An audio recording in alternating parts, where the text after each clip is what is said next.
ang mga kwento ng pag-ibig, kwento ng buhay at kwento ng pag-asa dito sa Barangay Love Stories. Love Stories.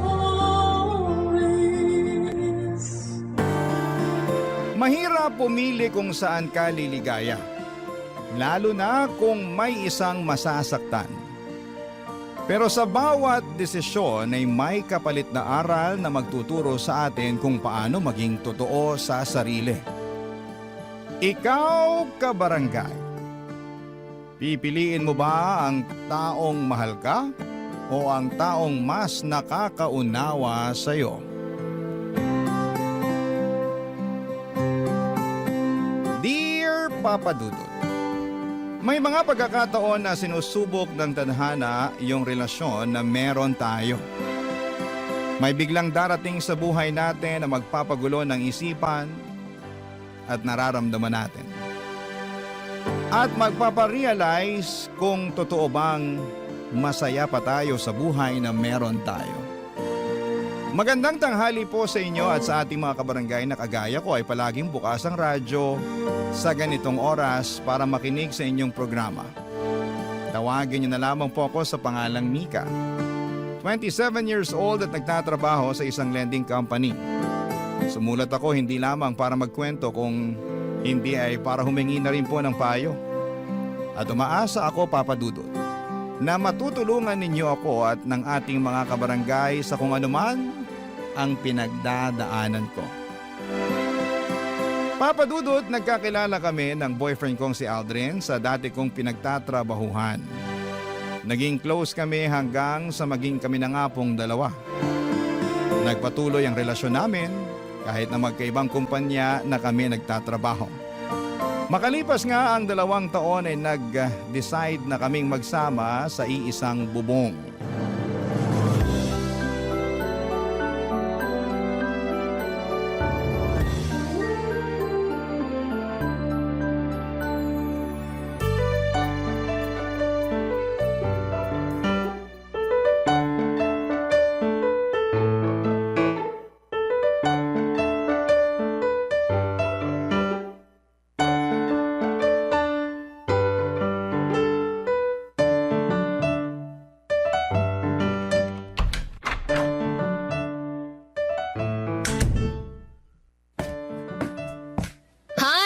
Nakauwi ka na pala. Oo. Ay, sa wakas. Nakauwi na rin dito sa apartment. Teka, bago tong sofa set dito sa sala. Ay, teka lang ha. Maglalabas ako ng juice at empanada. Sige lang, Han. Makaupo na nga muna dito sa sofa. Uy, lambot naman ito. Parang sarap matulog dito. Hindi ko binili yung sofa na yan para iwanan mo kung mag-isang natutulog sa kama natin sa kwarto, no? Joke lang naman yon. Siyempre, mas gusto pa rin kitang katabi sa kwarto, no? Ay, eto na nga pala yung juice at chicken empanada na merienda mo. Uy, thank you, Han. Sakto kasi nagugutom na rin ako, eh. Sarap nitong empanada. Saan mo nabili to, Han? Anong saan ko binili? Ako ang gumawa ng empanada na yan, no? Pwede nga. Aba, ayaw mo pa talagang maniwala, ah. Baka gusto mong silipin yung kusina para makita mo ang mga kalat ko dun. Dahil sa paggawa ko ng mga empanada na yan. Ito namang hani ko, hindi ka mabiro. Alam ko namang ikaw lang ang makakagawa ng ganito kasarap na empanada sa buong mundo, eh. Oo, ha? Ay, buti, hindi ka masyadong ginabi ng uwi ngayon, Han. Oo, di na muna ako nag-overtime. Medyo traffic nga lang kanina pero mas maaga ako nakauwi ngayon kumpara kahapon, no? Bakit pala bigla mong naisip bumili ng bagong sofa para dito sa sala natin? Nakakuha kasi ako ng malaking incentive sa opisina. Sakto na nakita kong nakasale tong sofa. Tapos mukha pang sobrang komportable na upuan tsaka higaan. Kaya binili ko na. Ano, nagustuhan mo ba? Ba, oo naman. Surprise ko yan para sa'yo. Kasi sinurprise mo ako sa oven na binili mo para sa akin nung nakaraang buwan. Di ba naman kailangan na suklian yung mga binibigay ko para sa'yo? Alam ko naman yun. Gusto ko lang din talaga na magkaroon ng bagong sofa dito sa sala natin. Tsaka karamihan kasi sa mga gamit natin dito sa apartment, ikaw ang bumili eh. Ano naman kung ako ang gumastos o bumili sa mga yon? Sinabi ko naman sa'yo dati pa, di ba? Lahat ng bibilin kong gamit, gamit mo na rin. Kasi magkasama na tayo sa iisang bahay. Mag-asawa na nga tayo halos sa mga mata ng ibang tao eh. Kasal na lang talaga ang kulang sa ating dalawa. Pakakasalan mo naman ako, di ba? Ano ba namang klaseng tanong yan? Oo, hindi lang naman ang sagot sa tanong ko eh. Tinatawanan mo pa ako. Kahit hindi mo itanong yan, alam mo naman na kung ano ang sagot. Nag-iipon lang ako ng konti at pagkatapos, pakakasalan na kitahan. At magiging totoong mag-asawa na tayo sa mga mata ng ibang tao, ng batas at ng Diyos. Papadudot, masasabi ko na responsableng tao si Aldrin. Totoo nga yung sinasabi nila na mas makikilala mo ang isang tao kapag nakasama mo na siya sa isang bubong. At nangyari yon sa aming dalawa. Wala akong naging pagsisisi sa bagay na yon. Kasi noong mga panahon na yon ay wala siyang ibang pinakita sa akin kung hindi puro kabutihan lang. Mula sa mga gawaing bahay na mas masipag pa siya kesa sa akin, hanggang sa mga gastusin na madalas na nanggagaling sa bulsa niya. Hindi naman nagkakalayo ang sweldo naming dalawa, pero mas gusto niya na siya ang gumagastos para sa apartment namin. Kaya lang nagbago ang lahat mula nang ma-promote si Aldrin sa trabaho niya. Naging mainitin ang ulo niya dahil sa trabaho na madalas niyang nadadala sa apartment. Naging dahilan yon ng madalas naming pagtatalo. Hanggang sa dumating sa puntong nagdesisyon muna akong umalis ng apartment at nakituloy sa bahay ng isang kaibigan ko para magpalamig ng ulo, Papa Dudut.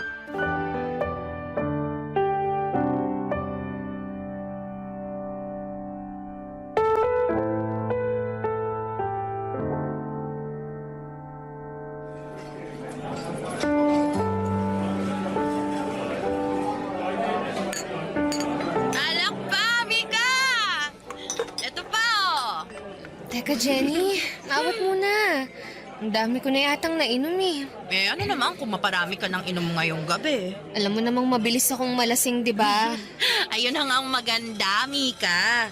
Kapag nalasing ka, makakalimutan mo na yung Aldrin na yun. Uy, grabe ka naman. Hindi ko naman siya gustong kalimutan eh. Kung hindi, eh bakit bigla kang nagyaya na gumimik at magpakalunod tayo sa alak ngayong gabi? Eh, gusto ko lang nakalimutan yung stress sa relasyon naming dalawa. Pero, hindi naman ibig sabihin na gusto ko na siyang kalimutan o kung ano pa man. Nagpapalamig lang ako ng ulo para hindi kami parehas sumabog ni Aldrin kapag nagkita at nag-usap ulit kami. Ganun na din yun. Sinasabi ko sa'yo, sa hiwalayan din matutuloy ang relasyon yung dalawa. Bakit parang minamanifest mo na maghihiwalay kami ni Aldrin? Hindi sa ganun, Mika. Nakikita ko lang talaga na hindi na kayo magkakaayos pang dalawa. Bakit mo naman nasabi yan? Naalala ko lang kasi yung madalas mong ikwento noon na medyo nawawalan ka na ng gana sa relasyon niyo. Nabisi kasi siya masyado sa trabaho niya, tsaka nawala na halos ng oras para sa akin. Alam mo naman kung gaano ako kaklingi na tao, di ba? At gusto ko na palaging may oras sa akin yung boyfriend ko. Magkasama nga kami sa bahay pero halos hindi ko na siya nararamdaman. Bakit hindi mo pa siya hiwalayan? Eh, kung may problema ka na pala sa kanya. Hindi naman ganun kadali yun eh. Lalo na at nagsasama na kami sa iisang bahay. Tsaka wala pa naman talaga yan sa isip ko. Sa ngayon, gusto ko lang talagang magpalamig ng ulo. Kaya umalis muna ako sa apartment namin. Para kapag nag-usap na ulit kami ni Aldrin, mas maayos na tsaka wala nang sigawan. Okay, sige. Ikaw ang bahala. Pero Mika, alam mo, may napansin ako. Ano naman yun? You know, yung pogi dun sa kabilang table. Kanina patingin ang tingin sa'yo. Ha? Baka naman hindi ako yung tinitingnan niya. Naku, sure ako, 100%. Malapit ka na nga matunaw sa kakatitig niya sa'yo. Masyado ka lang malisyosa kaya kung ano-anong napapansin mo. Alam mo, mabuti pa... Mika! O ano? Kakagulat ka naman.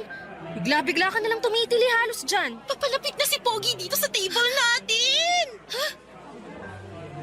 Hi girls. Iniwan na kasi ako ng mga kasama ko eh. Okay lang ba kung makashare muna ako ng table sa inyo? Don't worry, harmless ako. Kahit hindi ka pa harmless, welcome ka dito sa table namin. Jenny! Charot lang! I'm Jenny nga pala. And you are? Justin. Nice meeting you, Justin. Nice meeting you din, Jenny. What about you, miss? Okay lang ba na malaman ko rin ang pangalan mo? Mika. It's Mika. Nice meeting you, Mika. Kuha lang ako ng drinks, ha? Maiwan ko muna kayo. Jenny! Okay lang yan, Mika. Harmless naman daw tong si Justin, kaya siya na munang bahala sa'yo. Diba, Justin? Oo, ako na munang bahala sa kanya. Maingat naman ako pagdating sa babae kaya wala kang dapat na alalahanin sa akin. Papa Dudut, kagaya ng sabi ko kanina ay maayos naman na karelasyon si Aldrin. Wala akong marereklamo sa kanya dahil ginagawa niyang lahat para sa akin at sa relasyon namin. Palagi siyang naglalaan ng oras para kahit makapag-date kami. Isang beses sa isang linggo ay magagawa niya. Ang sabi niya pa nga noon ay hindi porke magkasama na kami sa bahay ay hindi na kami gagawa ng ibang magandang memories sa labas. May pagka-outgoing na tao pa naman siya at siya palagi ang nagyayaya na puntahan namin ang mga lugar na hindi pa namin napupuntahang pareho. Nagsimula lang talaga ang pagbabago niya nang ma-promote siya sa trabaho. Hindi na kami masyadong lumalabas para mag-date. Late din siyang umuuwi ng apartment dahil sa mga overtime niya at madalas na mainit ang ulo niya kapag magkasama kaming dalawa. Dinadala niya rin kasi hanggang sa apartment ang mga trabaho niya.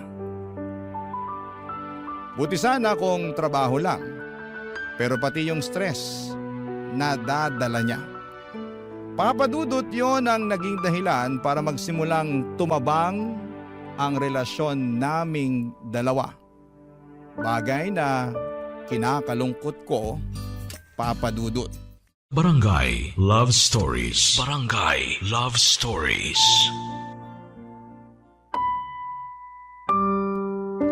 Papa Dudut, madali talaga akong malasing.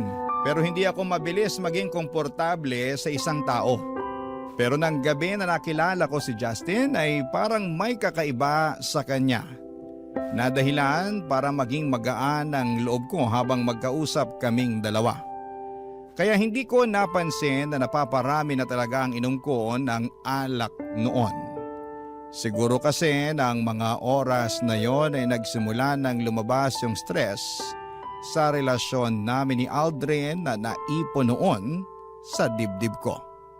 Hindi ko nga napansin na umiiyak na pala ako habang nagkukwento kay Justin.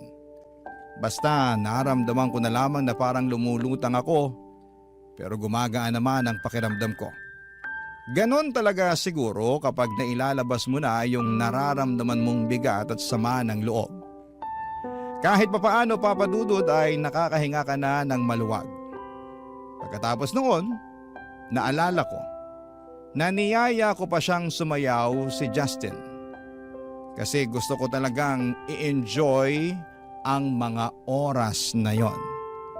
Yung mga oras na alam kong para sa sarili ko, Papa Dudut.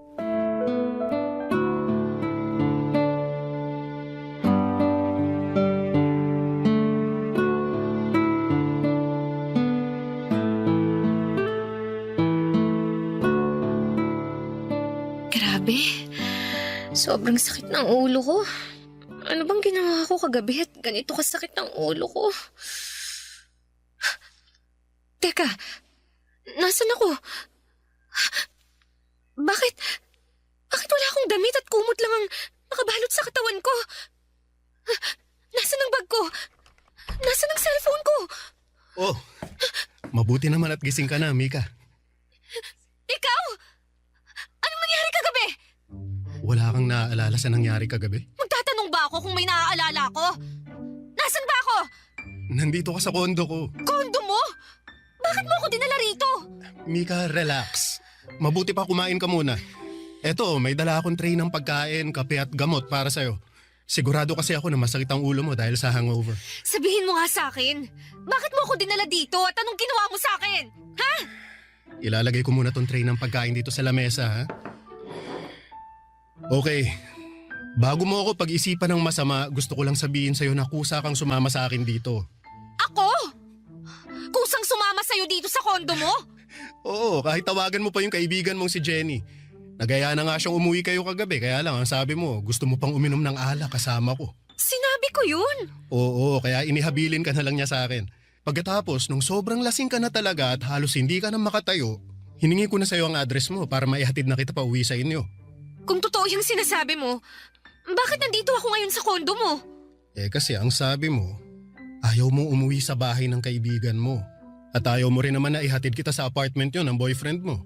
Tapos tinanong kita kung saan mo gustong magpahinga. Ang sabi mo, dalhin na lang kita sa place ko. Kaya dinala mo ako dito para masamantala mo ang kalasingan ko, ha? Mika, ikaw ang unang humalik sa akin pagpasok pa lang natin ng kondo ko. Wala akong balak na masama sa'yo. Ang gusto ko lang makapagpahinga ka saglit dito sa place ko hanggang sa maging okay ka na. Kaya lang, naging mapusok ka, Mika. Hinalikan mo ako at pagkatapos, sinimulan mo na. Alam mo, tama na. Ayoko nang marinig yung tungkol sa mga yan. Kailangan ko na rin umalis. Nasaan ba yung mga gamit ko? Nandito sa may upuan.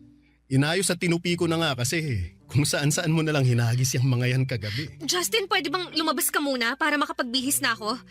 Kung okay lang naman sa'yo. Oo naman, ayos lang. Iwan muna kita dito para makapag-ayos ka na ng sarili mo. Pero inumin mo na rin yung gamot na nandyan sa tray para mawala ka agad yung sakit ng ulo mo, ha? Papa Dudut, hindi ako makapaniwala sa nagawa ko ng gabi na yon. Ang gusto ko lang naman ay magwalwal saglit, magpakalunod sa alak at makalimot sa stress sa relasyon namin ni Aldrin. Pero wala sa plano ko ang makipagkilala at mas lalong makipag one night sa ibang lalaki. Kaya naman sobrang gulong-gulo talaga ng isipan ko ng mga oras na yon. Nang makaalis ako ng kondo ni Justin ay tinawagan ko kaagad si Jenny at kinumpirman niya na totoo ang mga sinabi ni Justin. Ilang beses daw akong niyaya ni Jenny na umuwi na kami pero ayaw ko pa daw. Kaya iniwan na niya ako kay Justin. Doon ko rin nagsimulang maalala ang ilan sa mga parte ng kwento ni Justin. Na ako talaga ang humalik sa kanya at naging mapusok ng gabi na yon. Isang linggo pa ang lumipas ay nag-decide na akong umuwi ng apartment namin ni Aldrin. Nag-usap po kami ng masinsinan at ng araw na yon ay nagkaayos din kaming dalawa. Papa Dudut.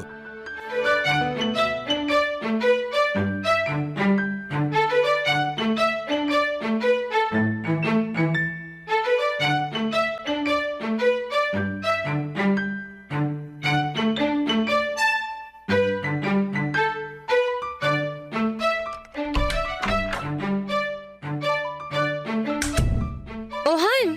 Ang aga mo namang nakauwi. Nauna ka pa sa akin ngayon dito sa apartment. Natapos ko kasi ng maaga ang trabaho ko kanina eh. Adobo ba yung naaamoy ko?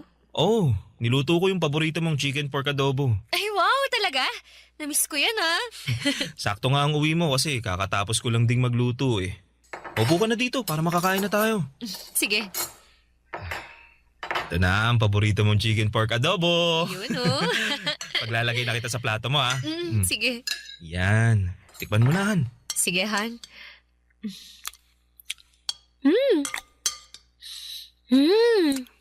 The best pa rin talaga yung luto mo. Sira na naman ang diet ko ngayong gabi. Di ba naman kailangan mag-diet kasi sobrang sexy mo pa rin sa paningin ko. Bolero ka talaga kahit kailan. Kahit kailan hindi kita binola ha. Lahat ng sinasabi ko sa'yo, totoo yun, Han. Oh, ito pang kanin oh. Thank you, Han, ha? Ay, oo nga pala. Holiday na next week. Saan mo gustong pumunta? Sakto, anniversary natin yun. Sa malapit na lang siguro, Han. Kahit mag 2 days staycation na lang tayo. Bakit 2 days lang? Naka-long weekend tayo pareho, di ba? Eh wala kasi kaming long weekend eh. Cancelled yung dapat na vacation leave namin next week dahil may mga report kami na kailangan tapusin. Pero triple pay naman yun kaya okay na rin. Hindi yun okay. Kasi ngayon lang tayo hindi makakapag out of town sa anniversary natin. Eh, pasensya na talaga, Han. Pero makakabawi naman ako next month. Pwede na ulit kaming makapag-vacation leave nun. Sana nga. O siya, kain na lang tayo. Baka mawalan pa ng lasa tong niluto mong adobo.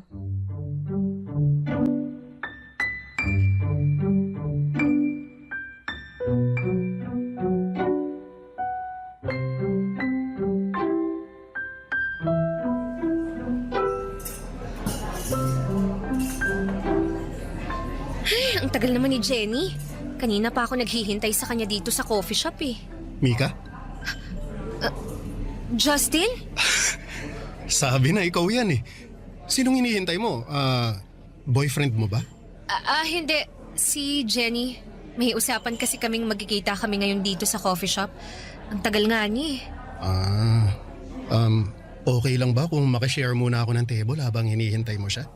Oo naman. Thank you. Oh, kumusta ka naman? Ayos lang. Ikaw, kumusta ka? Ayos lang din. So, nagkaayos na kayo ng boyfriend mo? Oo. Doon na rin ulit ako nag-i-stay sa apartment namin. Mabuti naman kung ganun. Mika, sorry dun sa nangyari sa atin last time ha. Alam mo, na-realize ko na tama ka sa sinabi mo. Parang nasamantala ko nga yung kalasingan mo nun. Dapat hindi ko hinayaan na madala ako sa ginawa mo kasi lasing ka lang naman ng mga oras na yun. Ayos lang yun. May kasalanan din naman ako eh. Dapat hindi ako uminom ng marami at nagpakalasing kasi hindi ko talaga nakokontrol ang sarili ko. Kaya pasensya na rin kung nagkalat pa ako sa kondo mo. Hindi ka naman nagkalat doon. Umalis ka pa nga kaagad pagkatapos mong magbihis eh. Sa totoo lang, Justin, nahihiya ako sa ginawa ko kaya umalis na lang kaagad ako nun. Pero thank you pa rin kasi inasikaso mo ako hanggang sa umagang yun.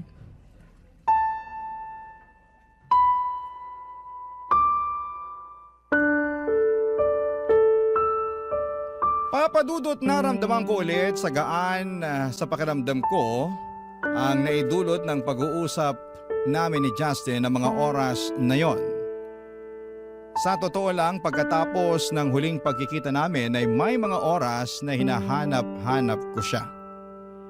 Hindi ko lang ini-entertain yung nararamdaman ko na yon kasi alam ko na mali talaga. Pero sa muling pagkikita naming dalawa ay parang bumalik lahat ng pananabik na nararamdaman ko para sa kanya. Sakto pa na hindi ako sinipot ni Jenny ng araw na yon kaya mas mahaba ang naging oras ng pag-uusap namin ni Justin. Marami kaming napagkwentuhan kasama na ang tungkol sa relasyon namin ni Aldrin. Naalala niya raw kasi yung iyako ng gabi na magkasama kaming dalawa. Nararamdaman niya raw ang pagod at stress ko ng mga oras na yon. Akala nga daw niya ay tuluyan na akong makikipaghiwalay kay Aldrin. Pero sinabi ko na ayoko na ring basta tapusin ang ilang taon na relasyon naming dalawa, Papa Dudut. Barangay Love Stories. Barangay Love Stories. Papa Dudut, naging madalas ang pagkikita at pag-uusap namin ni Justin noon. Hindi na lang tungkol sa relasyon namin ni Aldrin ang mga topic naming dalawa. Mga random topic na minsan nga ay wala ng kwenta pero pinag-uusapan pa rin namin. Nang mga panahon na yon ay naging mas busy naman si Aldrin sa trabaho. Kaya mas madalas ko pang ang kausap si Justin. Mas marami akong oras sa kanya kahit si Aldrin ang kasama ko sa bahay. Minsan nga ay pinupuntahan pa ako ni Justin sa opisina. Niyayaya niya akong magkape bago ako umuwi. Sa kanya ko naman nakukwento ang mga stress ko sa trabaho. Doon ko nagsimulang maramdaman na nagsisimula ng magkaroon ng espasyo si Justin sa puso ko. Sa maniwala kayo at sa hindi ay sobrang pinipigilan ko po yon. Kaya lang kasi nagsimula ng maibigay sa akin ni Justin ang mga bagay na hindi na ibibigay sa akin ni Aldrin noon. Ang atensyon, ang pag-aalaga, at oras niya, Papa Dudut.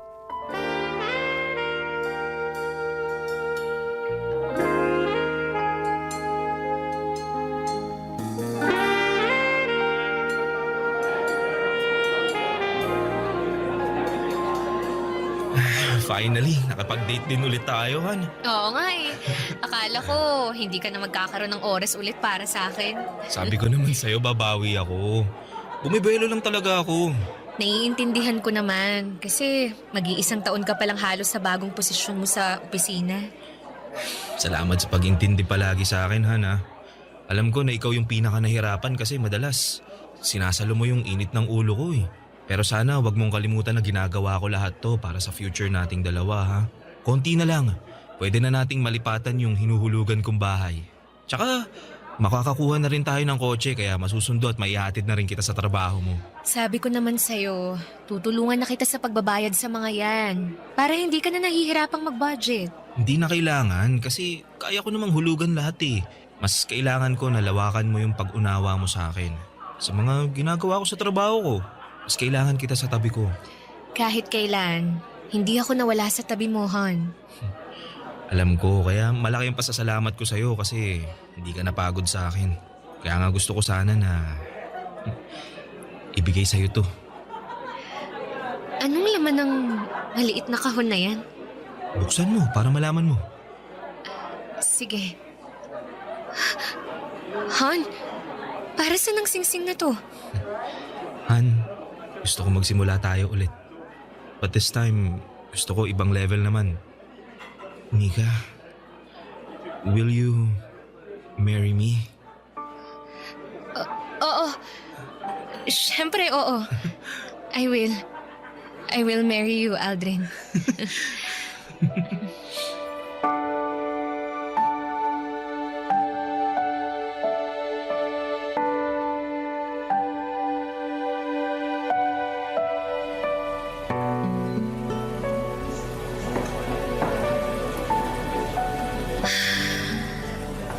Oh, bakit ang lalim naman ng buntong hininga mo?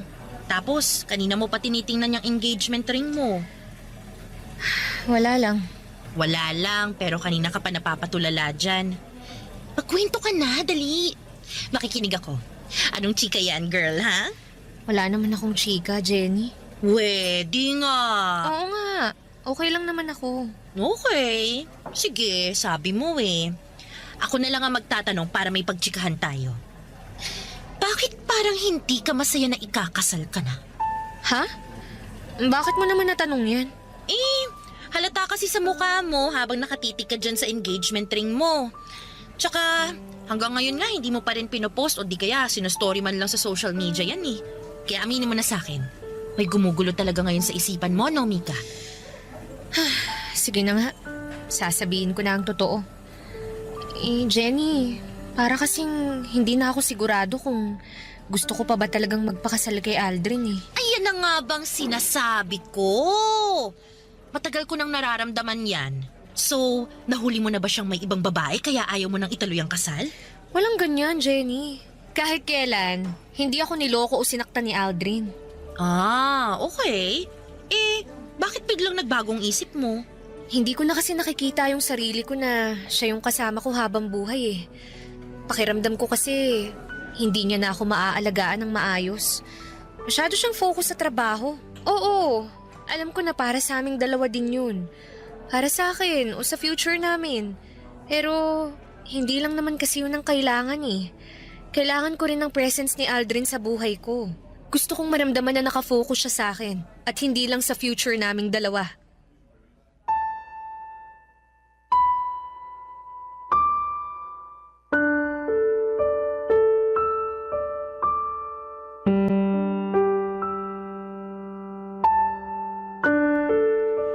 Papadudod sa ilang taon na relasyon namin ni Aldrin ay never siyang gumawa ng kahit na anong bagay para masaktan ako. Naging faithful siya sa akin kaya lang nang mas makilala ko siya. Na-realize ko na marami din pala kaming pagkakaiba. May mga katangian siya na hindi ko alam kung gugustuhin ko bang makasama sa panghabang buhay. Dumagdag pa ang presence ni Justin sa buhay ko. Si Justin na mas nabibigay ang oras na hinahanap ko mula kay Aldrin. Pero mula nang tanggapin ko ang alok na pagpapakasal ni Aldrin sa akin ay naisipan ko na kailangan ko nang itama ang lahat sa buhay ko. Hindi pwede na magpatuloy pa ang kung anuman ang nararamdaman ko para kay Justin. Ayaw ko nang patuloy na magkasala sa relasyon namin ni Aldrin. Kaya naman nag-decide ako na simulan nang iwasan si Justin, Papa Dudut.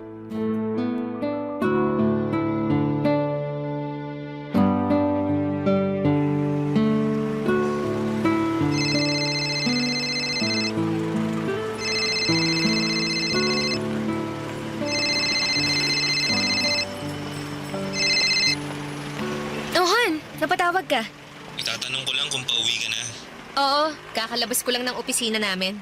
Bakit? Malilate kasi ako nang uwi sa apartment eh. May meeting pa ako ng 7 o'clock mamaya. Ah, ganun ba? Pasensya ka na ha. Hindi kita masasabayan na mag-dinner. Ayos lang yun, Han. Nag-order na nga rin pala ako ng food para sa dinner mo. Pinakiusapan ko na lang yung kapitbahay na i-receive yung order kapag wala ka pa.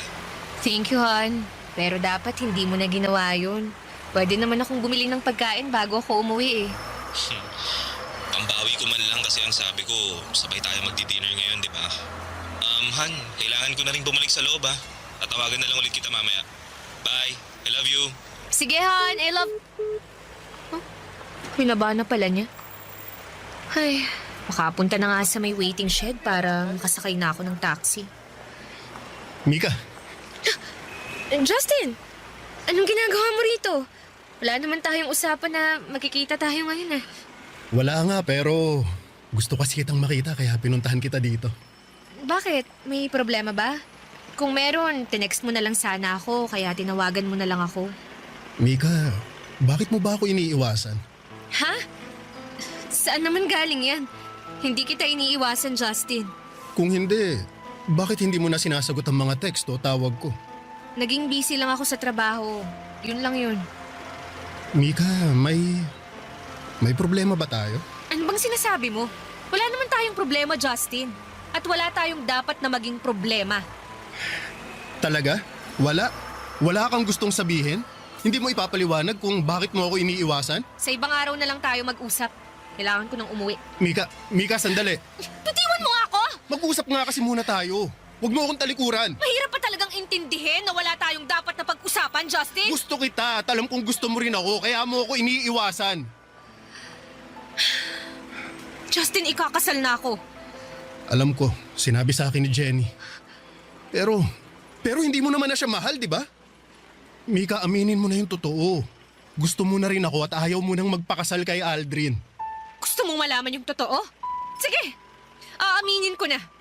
Nalilito na ako sa nararamdaman ko ngayon. Litong-lito na ako kasi pakiramdam ko, may nararamdaman na ako sa iyo, Justin. Ayun naman pala eh. Bakit hindi mo na lang hiwalayan si Aldrin? Hindi ganun kadali yun. Bakit nga? Ako naman na yung gusto mo, di ba? Kaya iwanan mo na yung lalaking yon, Mika. Iwanan mo na siya para sa akin. Gulong-gulo ang isipan ko noon, Papa Dudut. Pero syempre, hindi ko hiniwalayan ang boyfriend ko. Ayokong basta na lamang itapon yung ilang taon ng relasyon naming dalawa. Aldrin is a very responsible partner and a good provider. Sadyang hindi lang siya perpekto at may kaunting pagkukulang. Ang pagkukulang na natagpuan ko kay Justin. Sa totoo lang kasi ay mas napupunan niya ang emotional needs na kailangan ko.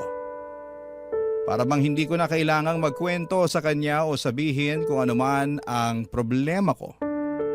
Nababasa na kaagad niya kung ano ang nasa isipan at nararamdaman ko. Kaya nga mabilis na nahulog ang loob ko sa kanya. Kasi nakita ko na mas naiintindihan niya. Papadudod hanggang ngayon ay naguguluhan pa rin po ako. Patuloy si Aldrin sa pagpaplano ng kasal naming dalawa at si Justin naman ay patuloy din na naghihintay at umaasa na hiwalayan ko na si Aldrin para sa kanya. Ayokong gumawa ng desisyon na sobra kong pagsisisihan sa bandang huli. Hindi ko rin alam kung paano pipili sa kanilang dalawa.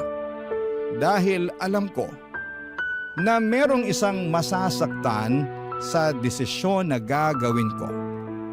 Hanggang dito na lamang po muna ang sulat ko at sana'y makarinig o makabasa ako ng mga komento sa ating mga kabarangay na makakatulong sa kung anuman ang pinagdaraanan ko. Ang inyong kapuso at kabarangay, Mika. Nalilito pa rin sa live ang ating kabarangay. Ano kaya ang maipapayo mo sa kanya? Ibahagi mo yan sa ating comment section para mabasa rin niya.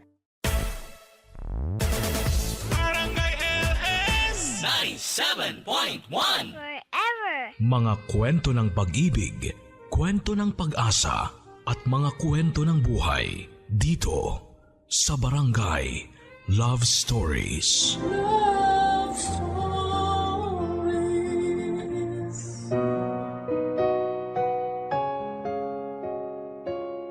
Kung marami ang nag-aasam ng anak ay meron ding iilan na hindi pa handang maging magulang. Kaya nga nakakapagdesisyon sila ng padalos-dalos at pagdating ng panahon, gusto nila yung pagsisisihan. Ganyan ang eksaktong kapalaran ni Elena, ang ating kabarangay ngayong Sabado at naisin man niyang ibalik ang kahapon. Hinding-hindi na yon mangyayari at ang tanging magagawa na lang niya ngayon ay magsisi. Handa ka na bang makarelate sa kanya? Alamin natin yan sa kwento ng pag-ibig, buhay at pag-asa sa nangungunang Barangay Love Stories. Dear Papa Dudut, kumusta po? Itago niyo na lamang po ako sa pangalang Elena. 37 years old, taga Rizal at isang mananahi. Nakatira po ako sa bahay ng kapatid ko kung saan nagtatahi kami at nagbebenta ng mga damit pambahay, pambata, shorts, kurtina at mga punda ng unan. May pwesto rin po kami sa Tagaytay, Tiangge at online seller sa isang shopping platform. Bukod sa pananahi ay inaalagaan at binabantayan ko rin ang mga anak ng kapatid ko, lalo kapag nasa Tiangge sila para magtinda. Close po kasi kami ng mga pamangking ko at parang nanay na rin ang turing nila sa akin. Masaya naman po ako kapag inaasikaso sila. Papa Dudut, thankful po kami sa mga blessings namin ngayon dahil kahit may pandemya ay unti-unti na po kaming nakakaraos sa araw-araw. Noong maliliit kasi kami ay sobrang hirap ng buhay. Nasa Tondo pa kami noon nakatira at napadpad na lamang sa Rizal dahil taga rito ang mga kamag-anak ni tatay. Kaya masasabi kong dito na rin ako nagkaisip. Namasukan bilang tindera ng isda at gulay si nanay sa isang talipapa sa bayan ng Angono samantalang tubero at karpentero naman ang hanap buhay ni tatay. Tatlo po kaming magkakapatid at ako ang panganay. Siyempre lahat ng magulang walang gusto kundi ang makapagtapos ang mga anak nila sa pag-aaral. Yun din ang pangarap sa amin ni nanay at tatay, Papa Dudut. Kaya ginagawa nilang lahat para maigapang lamang ang pang-araw-araw na baon at gastusin namin sa school. Lagi rin nilang pinapaalala sa amin na unahing makapagtapos bago mag-asawa. Simula bata ako ay tumatak sa akin ang bili na yon ng mga magulang namin. Kaya nga hanggat maaari ay iniiwasan kong i-entertain yung mga batang lalaki na nakikipagkaibigan sa akin. Wala po ako naging boyfriend mula elementary hanggang high school, kaya tuwang-tuwa si nanay at tatay sa akin. Lagi nila akong binibida sa mga kumari at kumpare nila na mabait at masunuring anak daw ako. At hindi raw sila makapaghintay na makagraduate ako sa college nang sa wakas ay magkaroon na ng profesional sa pamilya namin. Hanggang sa tumungtong ako sa 19 na taong gulang. Tanda ko nasa second year college ako sa kursong education nang makilala ko si Dexter. Dati siyang tourism student pero nag-transfer sa course namin. Mas matanda siya sa akin ng 3 taon. Bali 22 years old na po siya that time. Mabait po si Dexter at mabilis kaming nagkapalagayan ng loob. At makaraan ng ilang buwan, lumalim po ang aming pagkakaibigan.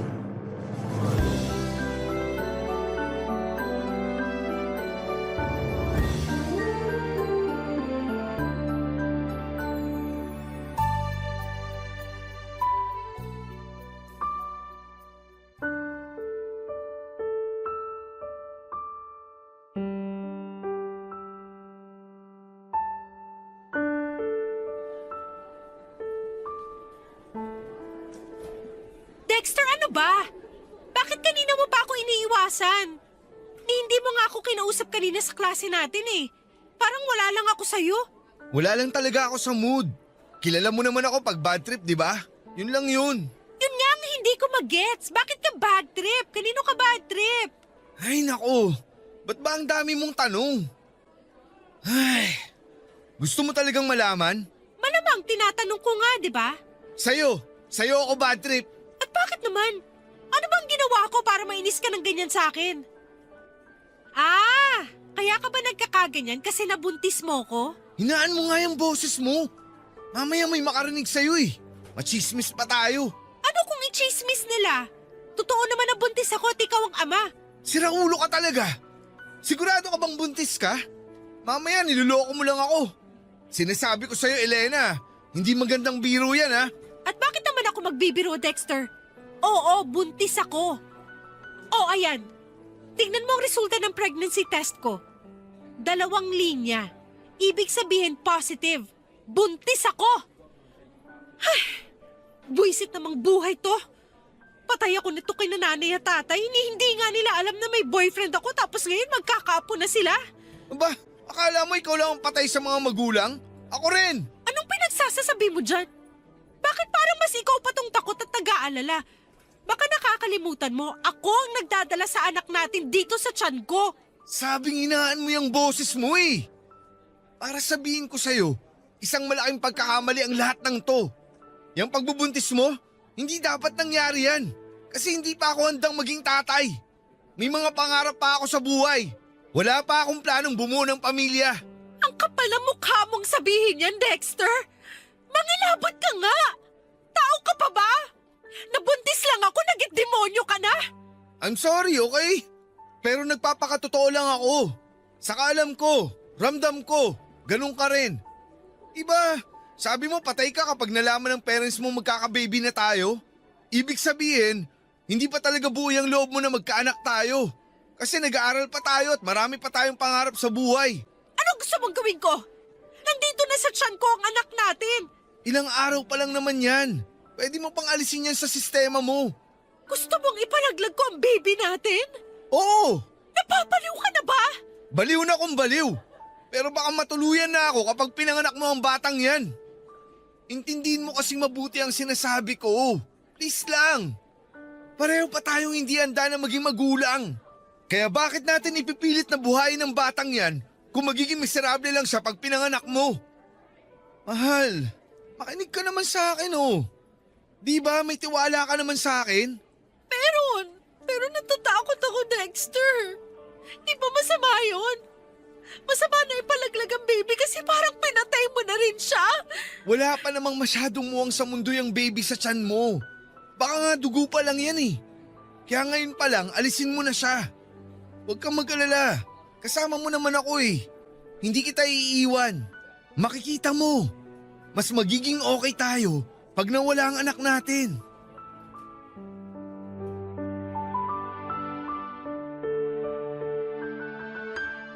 Papa Dudut, alam kong malaking kasalanan sa Diyos ang pagkakasundo namin ni Dexter na ipalaglag ang baby namin. Pero pareho po kaming lito at desperado ng panahon na yon. Siyempre masakit din sa akin yung reaksyon niya na hindi siya masaya at hindi pa siya handa sa responsibilidad ng pagiging tatay at padre di pamilya sa aming baby. Aaminin ko na para akong pinagsakluban ng langit at lupa dahil pinamukha niya sa amin ng magiging anak niya.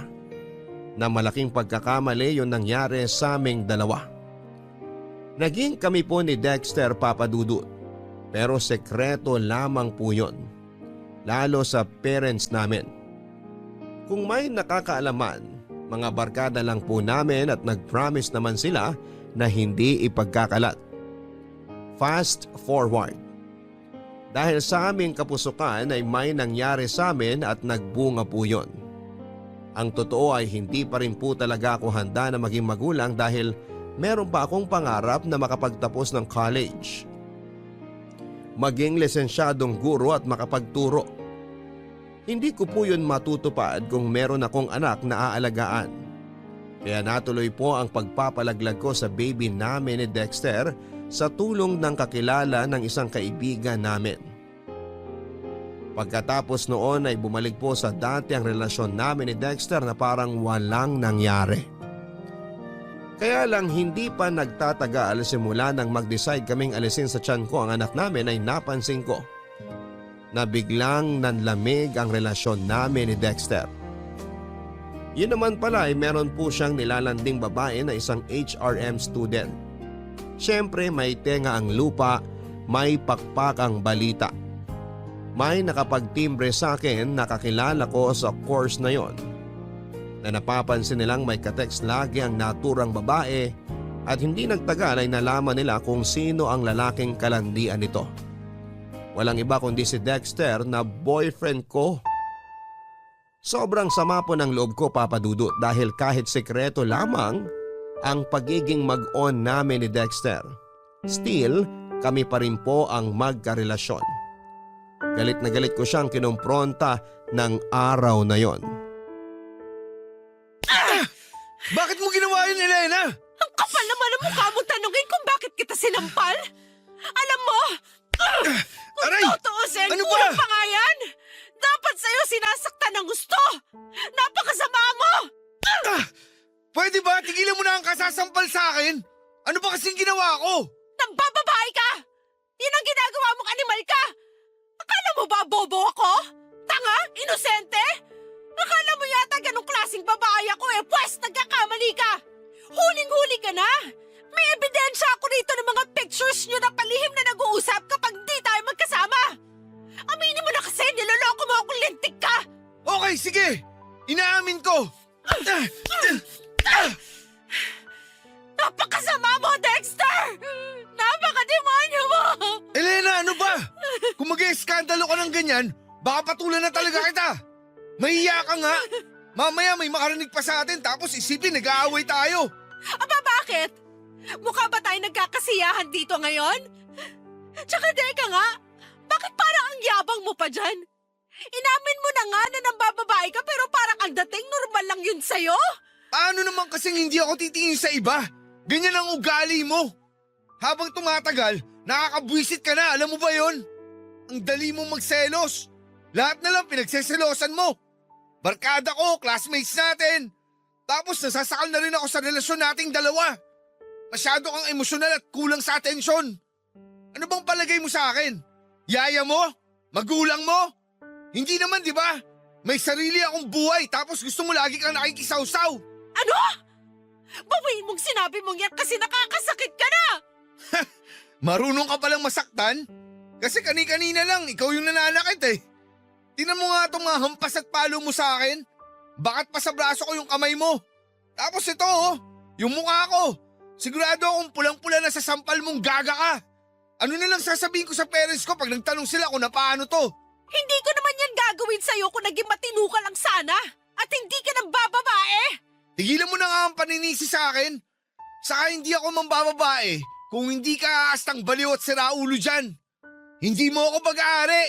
Kung magpapatuloy ka sa ganyang ugali mo, maghiwalay na lang tayo. Ayoko na sa'yo kasi nakakasawa at nakakaumay ka. Dexter naman! Huwag mo namang sabihin yun! Huwag mo akong iwan at huwag mo ako ipagpalit sa iba! Hindi ko kasi kaya kapag nangyari yun, please lang! Ang gusto ko lang naman, ako lang! Ayoko nang may kahati sa'yo kasi sakit ka lang dapat! Baliw! Siraulo! Sinabing hindi mo ako pag-aari, lintik ka! Mabuti pa, dyan ka na! Alis na ako at huwag kang susunod sa akin. Nakakabwisit yung pagmumukha mo. Dexter! Please, wag ka umalis! Wag mo akong iwan!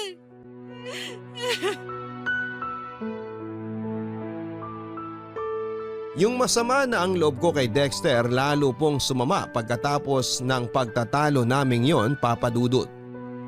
Sa isip ko sa aming dalawa ako at wala nang iba ang mas may karapatang magalit at maghinanakit dahil sa katarantaduhan niya. Pero bakit parang ang ending ay kasalanan ko kasi masyado akong clingy sa kanya at pakiramdam niya ay nasasakal na siya. Alam ko, Papa Dudut, na excuses lang niya ang mga bagay na yon para mapagtakpan ang kasalanan niya at siya ang lumabas na biktima sa aming dalawa. Kaya galit na galit po ako sa kanya ng panahon na yon at kulang na lang ay isumpa ko siya, Papa Dudut. Ilang araw din po kaming hindi nagpansinan ni Dexter at mas mahirap yon sa parte ko dahil magkaklase kami. Tingin ko nga ay ako lang ang affected dahil mukhang ayos lamang siya. Nagagawa pa nga niyang makipagtawanan sa iba naming kaklase at sumama sa mga gimmick o inuman ng mga ito after class. Mahal na mahal ko po si Dexter, Papa Dudut. Tawagin niyo na po akong tanga, martir o hibang. Pero may pagka-hopeless romantic kasi akong tao. Siya rin kasi ang first love ko at first boyfriend ko kaya gusto kong siya na rin ang mapangasawa ko. Kaya kahit may kasalanan siya sa akin at sa relasyon namin ay nagbulag-bulagan po ako sa mga kalokohan niya kahit harap-harapan na po ang pakikipaglandian niya sa ibang babae. May punto po na nagmanik-luhod ako sa kanya. Para piliin lamang niya ako kaso sa huli, iniwalayan pa rin niya ako. Hindi ko po kayang ipaliwanag yung sakit na nararamdaman ko ng panahon na yon. Daig ko pa ang sinaksak ng libu-libong patalim sa dibdib, sa braso, sa binti at sa katawan, pero buhay pa rin ako at nasasaktan. Hindi po ako kaagad nakapag-move on lalo na nang mag-drop out si Dexter sa pag-aaral. At nawala na lang bigla. Ang resulta, nawalan po ako ng gana. Tumigil na lamang ako sa pagpasok sa klase namin at hindi ko na natupad ang pangarap ng mga magulang namin na makapagtapos ako sa kolehiyo. Papa Dudut, disappointed po kasi sa akin ng parents namin at kitang-kita ko ang kalungkutan sa mga mata nila nang mag-decide akong tumigil na ng tuluyan sa pag-aaral. Nahihirapan po kasi akong mag-concentrate sa klase namin at para bang gusto ko na lamang magkulong sa bahay namin at magmukmok. Siyempre, palaisipan sa pamilya ko ang pinagdadaanan ko ng panahon na yon. Akala pa nga ni nanay ay may sakit ako. Kaya nangutang pa siya sa amo niya ng pera. Mapa-check up lamang ako sa doktor. Pero normal po ang mga medical test result ko. Kaya nakahinga ng maluwag si nanay. Sinabi ko sa kanya na huwag na siyang mag-alala sa akin dahil magiging okay din ako. Pagkalipas ng ilang buwan ay nag-decide po ako na tigilan na ang pagmumukmuk ko. Pero imbes na bumalik ang gana ko sa pag-aaral ay naisipan ko maghanap ng mapapasukang trabaho para makatulong sa mga magulang namin. Nag-apply po ako sa mga convenience store at swerteng natanggap ako bilang cashier. Tapos ay nagtrabaho din po ako sa fast food bilang all-around crew. Hindi nagtagal ay niyaya po ako ng isang agent na nagre-recruit ng panahon na yon sa fast food ng isang mall kung saan ay nakatambay lang naman ako at naghihintay sa kaibigan ko. Bale, sinama niya ako sa grupo ng mga ino-orient nila para maging call center agent. At dahil kahit papaano, tiwala naman ako sa English at pronunciation ko ay sinubukan ko. Tapos nakapasa po ako at nag-start na mag-training. Nang maging regular po ako at sumisweldo na ng mataas kesa sa dati kong trabaho, nakatulong na po ako sa mga gastusin namin sa bahay at pagpapaaral sa mga kapatid ko. Kahit papaano ay naging proud po ako sa sarili ko dahil nakikita ko nagkakaroon ng direksyon ng buhay ko. 1.5 taon na po ako noon bilang call center agent ng Maglaro ang Tadhana. Kung kailan kasi tuluyan na ako naka-move on kay Dexter na first love and first boyfriend ko, ay saka naman biglang nag-cruise ang landas naming dalawa, Papa Dudut.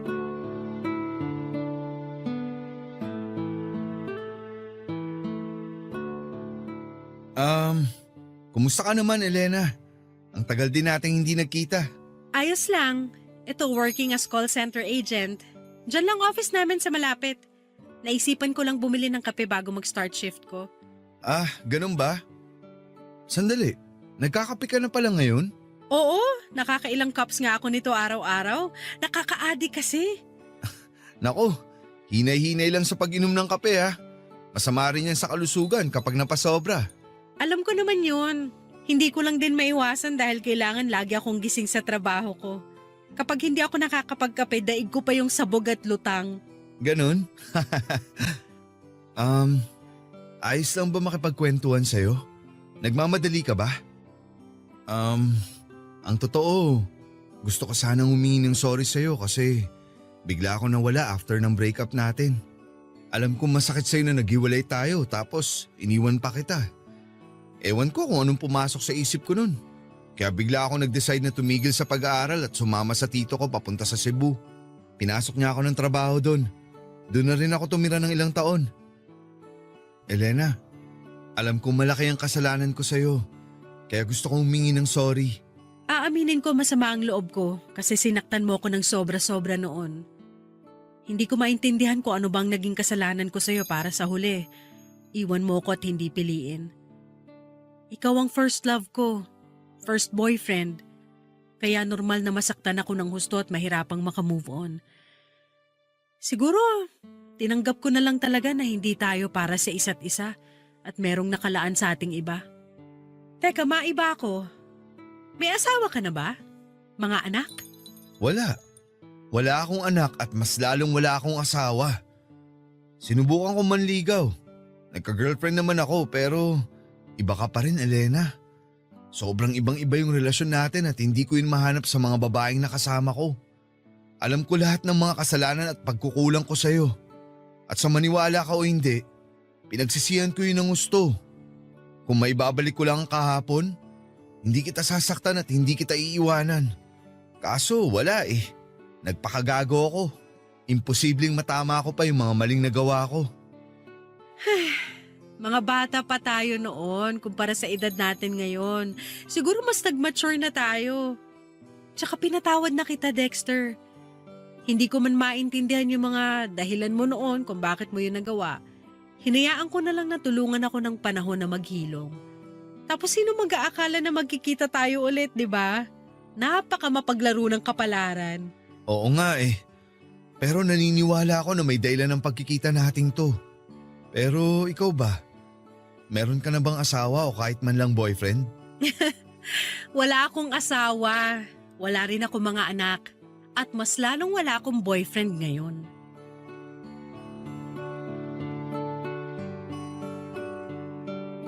Papa Dudut, naniniwala po ba kayo sa kasabihan na first love never dies? Ako kasi ay oo at napatunayan ko yon nang magkita ulit kami ni Dexter sa isang convenience store bago ako mag-duty sa trabaho. Natatandaan ko na nakikrave ako noon ng kape kaya naisipan kong bumili. Tapos yun na nga, nakita ko siya at sobrang nakakamangha na parang ewan yung pakiramdam nang magkumustahan na kami. Nandun yung pagkailang syempre. Pero dahil merong kaming pinagsamahan ay unti-unti kaming naging komportable sa isa't isa. Nang makapag-share kami ng buhay namin at mga nangyari after our breakup, pakiramdam ko ay nabunutan ako ng malalim na tinik sa lalamunan, Papa Dudut. Kasi kahit papaano ay nagkaroon kami ng closure. Pero ang akala kong muli at huli naming pagkikita ay scam pala. Dahil bago kami naghiwalay ay hiningi ni Dexter ang bagong number ko. Nung una ay nag-alangan ako pero sa huli ay nangibabaw pa rin yung kagustuhan ko na makipag-reconnect sa kanya. Hindi nga nagtagal ay nagsimula kami mag-text at chat ni Dexter, Papa Dudut. Aaminin ko na para kaming bumalik sa unang beses na nagkakilala kami kung saan bago sa amin ang isa't isa. Nakakatuwa at nakakakilig lang sa pakiramdam. Tulad noon, mabilis lang din kaming nagka-developan ni Dexter, Papa Dudut. At hindi nga nagtagal ay umamin siya na may nararamdaman siya para sa akin. Kabado, lito at excited po ako ng panahon na yon, Papa Dudut. Parang sinisilihan ng puwit ko kasi hindi ako mapakali. Ang bilis at ang lakas ng tibok ng puso ko na para bang bumalik ako sa pagiging teenager. Ewan ko, Papa Dudut, pero iba yung hatak ni Dexter sa akin. At bagaman natatakot na ulit akong masaktan, kaya pinipigilan ko ang puso ko na mahulog sa iba. Hinayaan ko po ang sarili kong mahalin ulit ang unang lalaking minahal ko. Sinabi ko pa nga sa sarili ko, by hook o by crook. Aaminin ko ulit kay Dexter na gusto ko pa rin siya. At nangyari yon, nangyayain niya akong makipag-date sa kanya, Papa Dudut.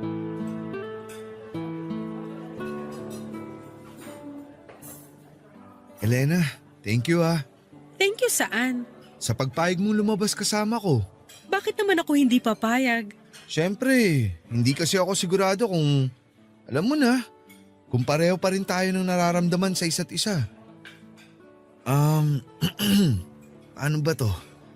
Ang totoo kasi niyan, may feelings pa rin ako sa'yo. Tulad ng sinabi ko nung nagkita ulit tayo, iba ka sa lahat. At hindi ko mahanap sa iba yung katulad ng relasyon natin dati.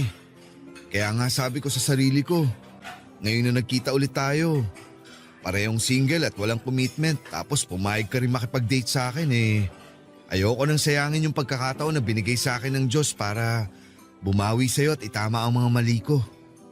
Sana hindi ka masyadong nabigla sa mga sinabi ko, Elena. Ano ka ba? Ayos lang. Actually, hindi lang ikaw ang may gustong aminin. Ako rin. May aaminin ka rin? Ano yun? Nakikinig ako. Ikaw rin kasi, malakas pa rin ang impact mo sa akin. Ewan ko ba? Hindi ko may paliwanag.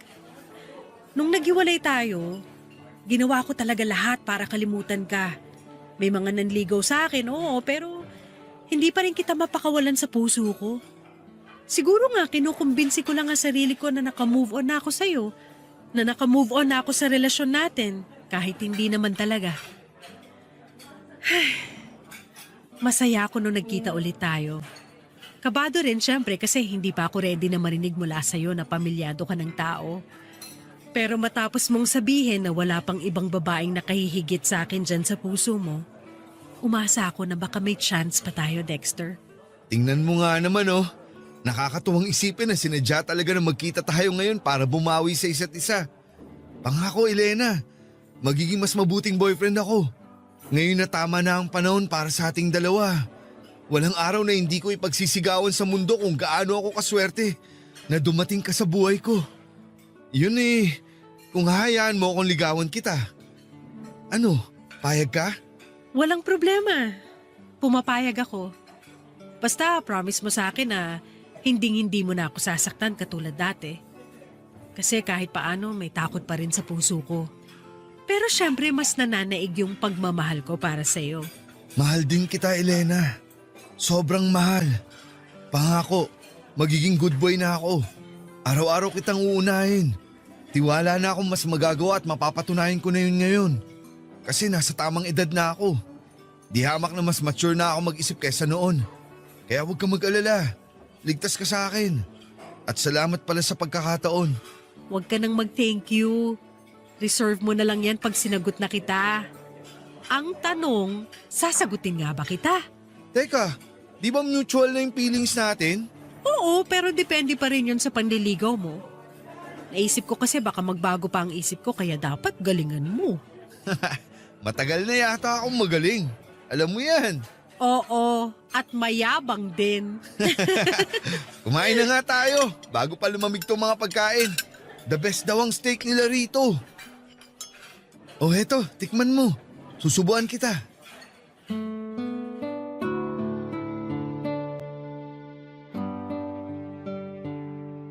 Kung noon ay tinatago namin sa mga magulang namin ang relasyon naming dalawa, nang ligawan at sagutin ko po si Dexter ay ginawa ko na yung bagay na hindi ko nagawa noon. Yon ay ang ipakilala siya sa pamilya ko.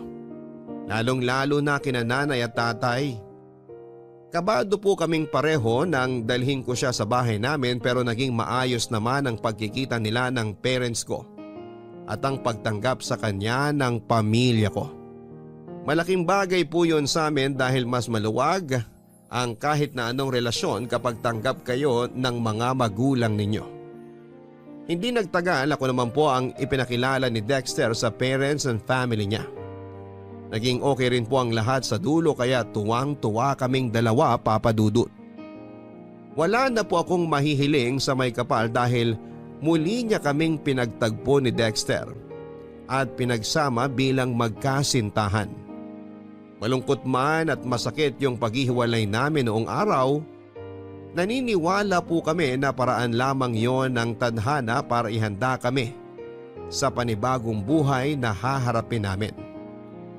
Ang tinutukoy ko po ay yung noong nag-decide kami ni Dexter na mag-live-in na at bumuo ng pamilya. Payag din naman po ang mga parents namin dahil pareho na kaming nasa tamang edad at may trabaho. Kaya na naming buhayin ang magiging anak namin, Papa Dudut. Kaya naman malakas ang loob namin. Walang pagsidlan yung kaligayahan ko sa puso ko matapos naming tumira sa isang bubong. Nangako si Dexter na balang araw pakakasalan niya ako. Kaya naman pinanghawakan ko yon, Papa Dudut. Pero that time ay hindi po namin priority ang wedding dahil gusto na po naming magkaanak. Papa Dudut, dream come true po ang pagsasama namin ni Dexter sa iisang bubong at pangarap na bumuo ng sarili naming pamilya. Siyempre umiidad na kami at kailangan na naming maghabol para naman hindi kami mapag-iwanan sa biyahe. Karamihan kasi sa mga common friends namin ay may mga anak na. Oo, nandun yung inggit kaya nga ang magka-baby ang priority namin that time. Ang sabi ko noon sa sarili ko ay tama na ang panahon at pagkakataon kung saan ay pwede na kaming bumuo ng sarili naming pamilya. Kaya simula noon ay ginabi-gabi po namin ni Dexter ang pagsisiping, Papa Dudut. Umaasa po kasi kami na makakabuo kami kaagad kapag ginawa namin yon. Lumipas nga ang ilang buwan at wala pa ring nabubuo sa sinapupunan ko, Papa Dudut. May punto na pareho na kaming frustrated ni Dexter dahil consistent naman ang sex namin. Tapos pareho rin kaming healthy and capable. Alam ko yon dahil yon ang pakiramdam ko, Papa Dudut. Regular din kasi ang menstruation ko kaya dapat mas malaki yung chance na mabuntis ako. Pero lagi pong negative ang resulta ng pregnancy test kaya nalungkot kami ng husto. May isang beses na na-delay ako sa menstruation ko at akala namin ay buntis na ako. Deep inside ay nagsa-celebrate na kami ni Dexter dahil umaasa kaming sa wakas ay dininig na ng Diyos ang matagal naming panalangin sa Kanya. Pero pagkaraan ng 2 araw, niregla po ako, Papa Dudut. Kaya gano'n na lamang ang disappointment namin ni Dexter. Pero hindi pa rin kami sumuko. Sinubukan pa rin po namin kahit paulit-ulit na kaming nabibigo. Ganon naman talaga ang buhay. Walang mangyayari kung magmumukmuk lamang kami sa sulok at hindi magpapatuloy, Papa Dudut. Negative na naman. Ano ba yan? Oh, mahal. Ang aga-aga, bakit parang nakasimangot ka? Sino bang hindi sisimangot? Negative na naman ang result ng PT ko, mahal. Tingnan mo, pangatlong beses ko na yan ngayong araw. Mahal, huwag ka naman stress. Ikaw din ang mahihirapan kapag inisip mo pa ng gusto. Paano hindi ako masistress? Ang tagal na kasi nating sinusubukan. Kaso wala pa rin. Bakit yung ibang kakilala kong babae, isang beses pa lang may nangyari sa kanila ng mga partner nila pero buntis na agad sila? Bakit tayo? Hindi ko rin alam pero baka hindi pa talaga binibigay sa atin.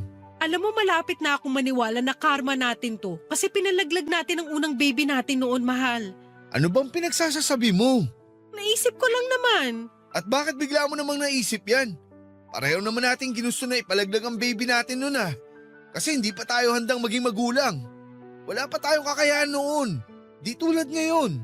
Hindi mo kailangan magtaas ng boses dahil naririnig kita at naiintindihan ko ang point mo.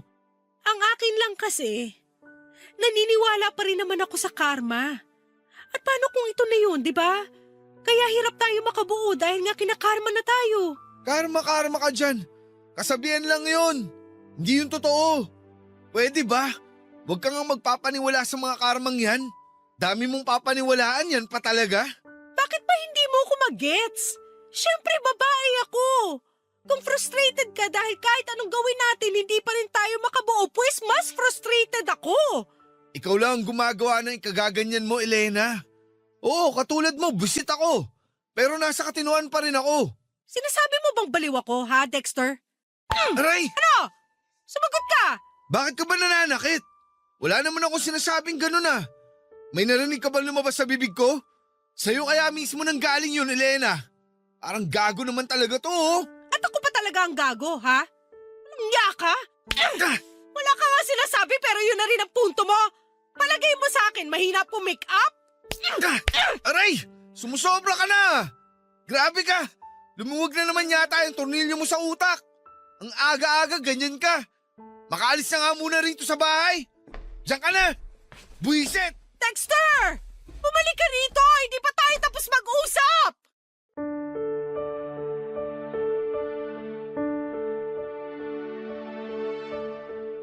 Aaminin ko, Papa Dudut, na matapos ang realization ko na yon sa posibilidad ng mababang tsansa na makabuo kami ni Dexter ay mas doboble ang frustration na nararamdaman ko sa kaloob-looban ko. Muli pong nag-flashback sa akin yung panahon na walang pagdadalawang isip naming hinatulan ang buhay ng kaawa-awa naming baby nang ipalaglag ko po ito. Walang gabi simula noon na hindi ako umiyak bago matulog, Papa Dudut. Tuwing umaga na lang ay nagigising ako na mugto ang mga mata at paos ang boses. Tapos madalas ay nagagalit at naiinis sa akin si Dexter dahil madrama at maarte daw ako. Isang beses nga ay sinabihan niya akong magpatingin sa OB para malaman namin kung may problema ako sa matres. Kahit natatakot ay sinunod ko po ang gusto niyang mangyari. Doon ko po nalaman ang sagot sa tanong ko, Papa Dudut. Hindi ko na po idedetalye ang findings ng doktor sa akin pero isa lang ang sigurado. May kinalaman ang pagpapalaglag ko noong araw sa dahilan kung bakit hirap po akong mabuntis ng panahon na yon. At matapos ko pong sabihin kay Dexter ang resulta, imbes na simpatya, awa o pagdamay sa kalagayan ko, galit, panunumbat at paninisi ang initial reaction niya. Bagay na mas nagpalala pa ng matinding sakit at kalungkutan na nararamdaman ko ng panahon na yon.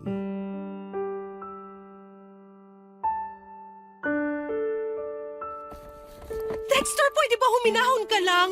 Tsaka ano bang ginagawa mo? Bakit mo iniimpake ang mga damit mo? Huminahon? Paano ako hihinahon? Sige nga! Pagkatapos mong sabihin sa akin na nagka-problema yung matres mo dahil sa pagpapalaglag mo noon, ano bang reaksyon ang inaasahan mo? Matuwa? Pwes, tong mukhang to, tuwang-tuwa ba? Nakakainis ka, Elena! Ikaw pala ang may problema kaya hindi pa rin tayo nakakabuo. Hindi ko naman kasalanan yun Hindi ko rin ginusto, Dexter. Sana naman intindihin mo ang sitwasyon. Ewan ko kung paano gagawin yung sinasabi mo pero nahihirapan na akong intindihin ka. Tapos malalaman ko pa yung resulta ng test mo. Lalo na ako nabwisit sa'yo. Kaya nga naisip kong umalis muna rito sa bahay Kasi ayaw kita makita o makasama. At saan ka naman pupunta? Kahit saan. Doon sa bahay ng kumpare ko. Sirang ulo ka talaga. Kung ano-anong pumapasok dyan sa kukote mo, mas malala ka pa sa akin. Sa palagay mo ba masaya ako malaman yung result ng mga test ko? Nalulungkot ako at nasasaktan, Dexter. Maraming pumapasok sa isip ko, lahat yung negative thoughts. Sinabi ko sa'yo kasi gusto kong damayan mo ako bilang partner. Pero bakit ganyan ang asal mo? Tapos gusto mo pa akong iwanan? Mahiya ka nga! Napaka makasarili mong tao! Hindi ko kasi alam kung anong mararamdaman eh. Hindi na tayo magkaka-baby, Elena. Hindi na tayo magiging magulang. Hindi sa hindi, pero mababa lang ang chance. Eh di ganun din yun. Kasalanan mo talaga to eh. Ewan ko sa'yo, hindi ka nakakaintindi. Mababa ang chance pero hindi ibig sabihin 0% na ang posibilidad na makabuo tayo. Please, Dexter! Alam ko nabibigla ka lang kaya ganyan ang reaksyon mo. Pero naniniwala naman ako na kapag hindi tayo sumuko o huminto, magkakatotoo rin ang pangarap natin magka-baby. Magkakaanak rin tayo. Wala namang imposible basta willing lang tayong sumubok ulit. Huwag mo na akong pasahin kung sa dulo paulit-ulit lang din tayong mabibigo, Elena. Huwag mo kasing isipin na mabibigo tayo, Dexter. Huwag kang nega, okay? Tsaka, partners tayo rito. Tapos bigla mo akong iiwanan. Nangako ka sa akin na hindi mo nagagawin namang iwan. Nakalimutan mo na ba? Nakakasama ka ng loob.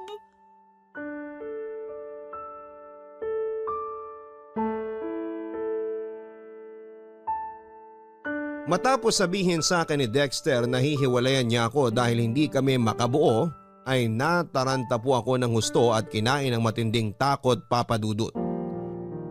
Hindi ko kayang mawala sa piling ko si Dexter lalo na kung kailan pabor na sa amin ang kapalaran.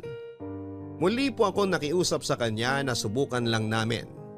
Hindi naman kasi sinabi ng doktor na wala na akong tsansang mabuntis. Mababa lang pero kung hindi kami susuko, samahan pa ng dasal sa may kapal ay baka isang araw ay matupad din po ang aming kahilingan. Mabuti na lamang po dahil nakinig sa pakiusap ko si Dexter at muli po naming sinubukang magka-baby, Papa Dudut. Bukod doon ay nag-start po kaming magpanata sa simbahan tuwing linggo para dinggin ng Diyos ang kahilingan namin. May mga binago rin po kami sa lifestyle namin para mas maging healthy kaming pareho. Halimbawa, nag-quit po si Dexter sa paninigarilyo. Ako naman ay iniwasan na ang labis na pagpupuyat sa gabi kaya nagpalipat na rin po ako ng shift sa umaga. Hindi na rin ako masyadong nagkakape at mas madalas akong kumakain ng gulay at masusustansyang pagkain. Mabilis po na lumipas ang 2 taon na punong-puno ng pag-asa at pagkabigo. Sa wakas, nangyari ang matagal na naming gustong mangyari ni Dexter. Yon ay nang mabuntis na ako, Papa Dudut. Sobrang saya po naming dalawa ni Dexter, Papa Dudut. Dahil sa wakas ay nagkatotoo na ang matagal naming hiling.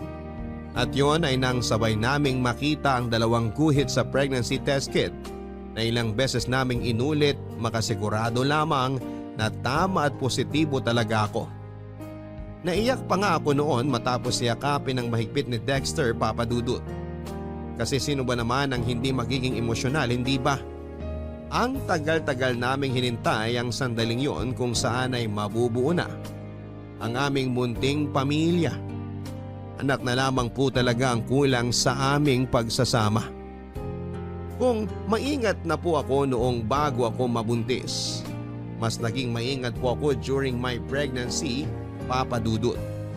Ganon din si Dexter sa akin hanggat maaari ay lagi niya akong sinasamahan sa check-up ko sa OB ko. May point na pinag-resign niya rin ako sa work para hindi nakukompromiso ang kalusugan ko, pati na ang baby.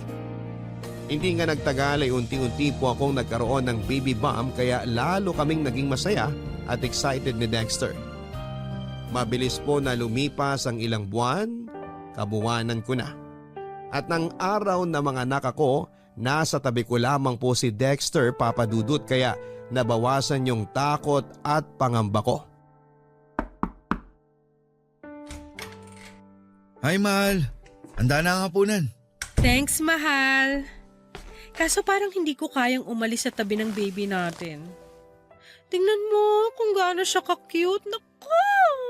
Oo nga eh. Ang himbing ng tulog niya. Para siyang anghel. Ilang araw pa lang tayong nakakauwi rito sa bahay galing ospital. Pero mukhang komportable na siya agad. Akala ko nga maninibago siya eh. Mukhang mabilis naman siyang naka-adjust. Ay, hanggang ngayon hindi pa rin ako makapaniwala na may baby na tayo, mahal. Dati hinihiling at pinagdarasal lang natin siya, pero ngayon tingnan mo, kapiling na natin siya. Kahit ako hindi rin makapaniwala, mahal. Minsan nga tinatapik-tapik ko pa ang mukha ko kasi baka nananaginip lang ako. Sampalin mo nga ako para magising na ako kung panaginip man to. Patawa ka rin, no? Seryoso ako doon. Pangako, gagawin ko ang lahat ng makakaya ko. Maibigay lang sa anak natin ang lahat ng pangangailangan niya. Alam kong hindi ako perpektong tatay, pero sisiguruhin kong hindi ako magkukulang. Magtatrabaho ako ng mabuti at kikita ng pera para pagandaan ang kinabukasan niya. Alam ko namang gagawin mo yon dahil mahal mo ang anak natin, Dexter. Hindi lang mahal, sobrang mahal. Ang tagal natin siyang hinintay. Akala natin hindi na siya darating. Pero mabuti na lang hindi tayo sumuko. Salamat, Elena, kasi hindi mo rin ako sinukuan ng mga panahon na ayoko na. Ay, nahihiya talaga ako sa iyo eh. Dahil sa inasal ko ng mga panahon na yon. Naduwag ako. Para akong hindi lalaki. Alam ko na kung may pagpipilian ka, hindi mo naman yun sasabihin. Lito at naguguluhan ka lang din noon. Naiintindihan kita, mahal. Ngayong natupad na ang pangarap natin maging isang buong pamilya, wala na akong mahihiling pa. Ako rin. Ikaw at ang anak lang natin sapat na mahal. Walang gabi simula nung malaman kong buntis ako sa kanya na hindi ako nagpasalamat sa Diyos. Akala ko hindi niya pakikinggan ang panalangin ko dahil nakagawa tayo noon ng kasalanan. Pero totoo na mapagpatawad siya dahil binigay niya sa atin ang anak natin. Hindi lang ikaw ang may pangako kay baby, mahal. Ako rin meron. Anak, salamat kasi dumating ka sa buhay namin ng papa mo. Hindi mo alam kung paano mo kami binago. Dahil sa'yo, nagkaroon ng direksyon ng buhay namin. Dahil sa'yo, natupad ang pangarap namin ng papa mo na magkaroon ng pamilya. Ikaw ang kukumpleto sa amin, anak. Pangako, aalagaan, mamahalin at ibibigay namin lahat ng pangangailangan mo. Tama ang mama mo, anak. Mahal na mahal ka namin.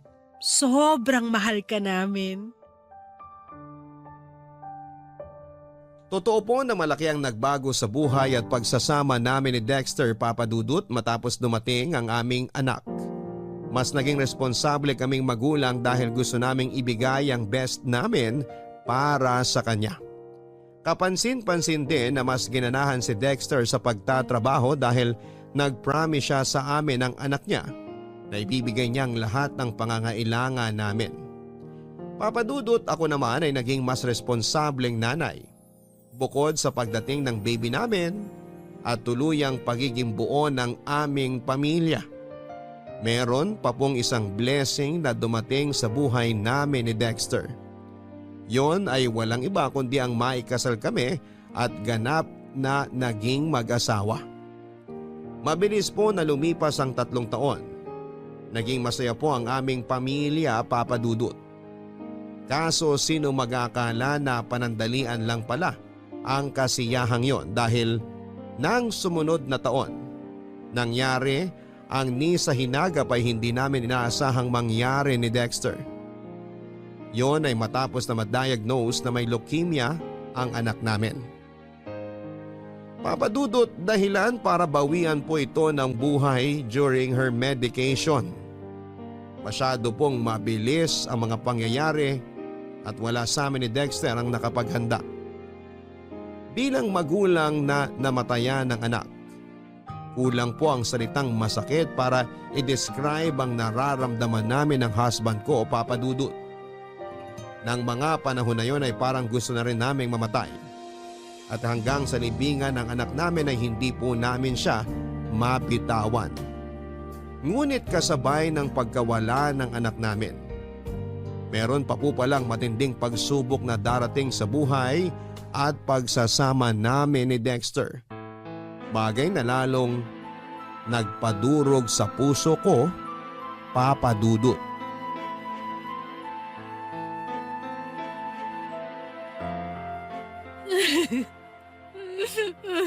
Dexter, please wag mo naman akong iwanan, oh.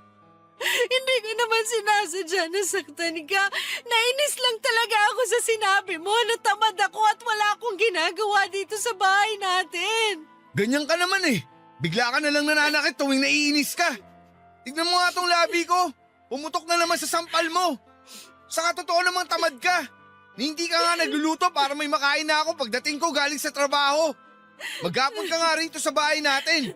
Wala ka namang ginagawang kapaki-pakinabang. So wala akong ganang kumilos, anong gusto mong gawin ko?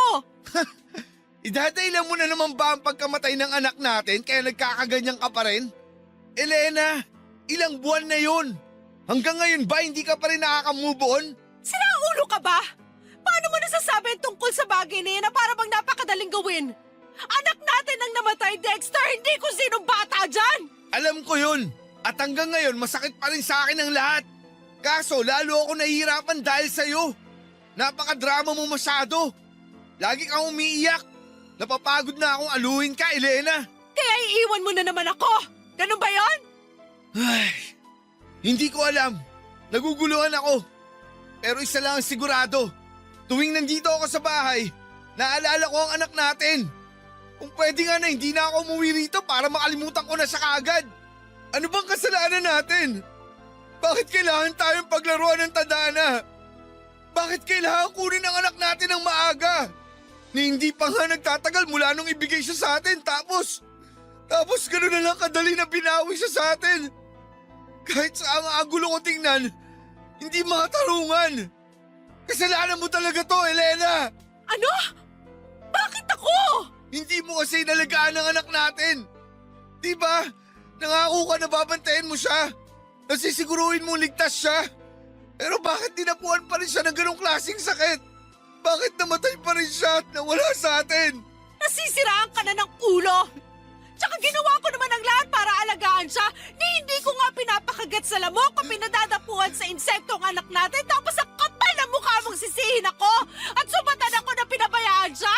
Mahiya ka nga, Dexter! Kahit na anong sabihin mo, kahit na anong katuwiran mo, hindi na may babalik ang buhay ng anak natin, Elena.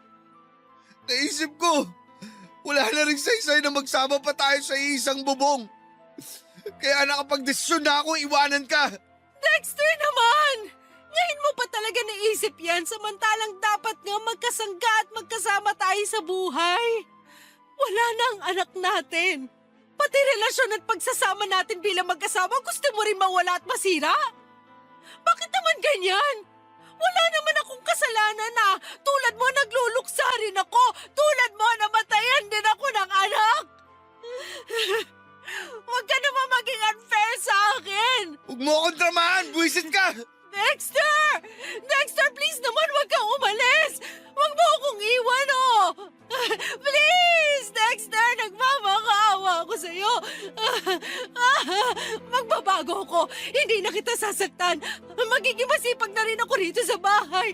Please naman, Dexter, huwag ka nang umalis. Maawa ka naman sa akin. Wala na nga ang anak natin. Tapos ikaw mawawala rin. Hindi ko na kakayanin.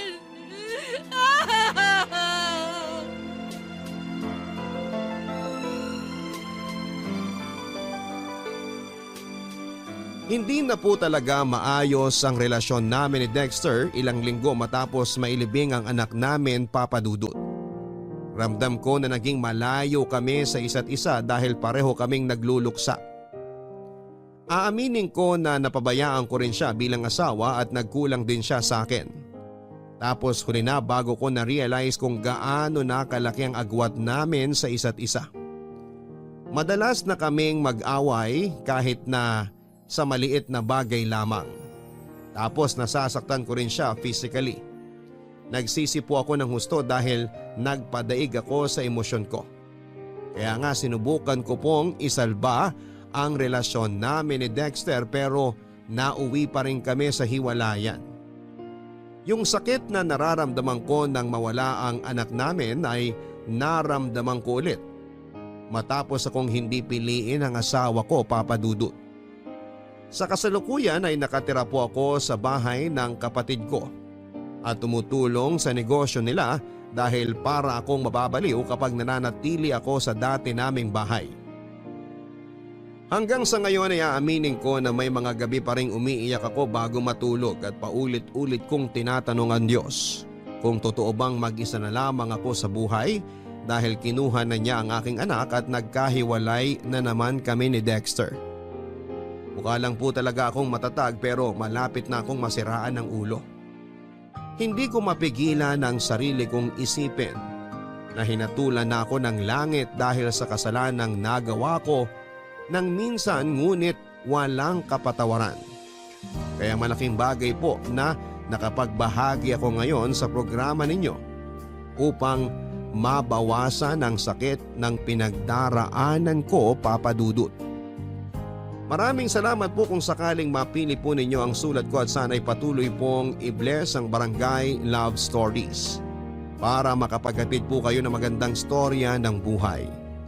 Ang inyong forever kapuso at kabarangay, Elena.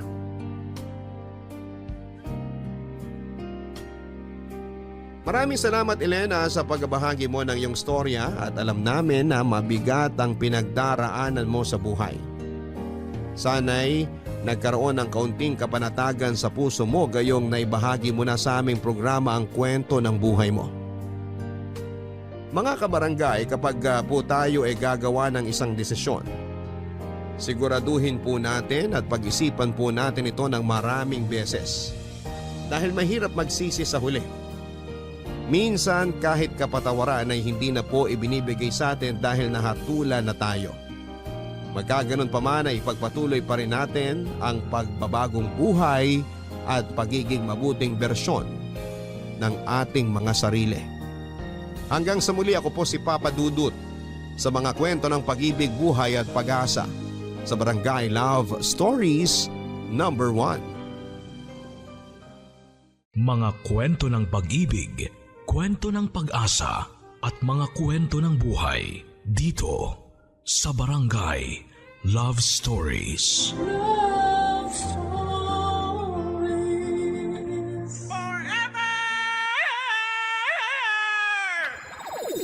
Nagustuhan ng iyong napakinggan? Ituloy yan via live stream sa www.gmanetwork.com/radio.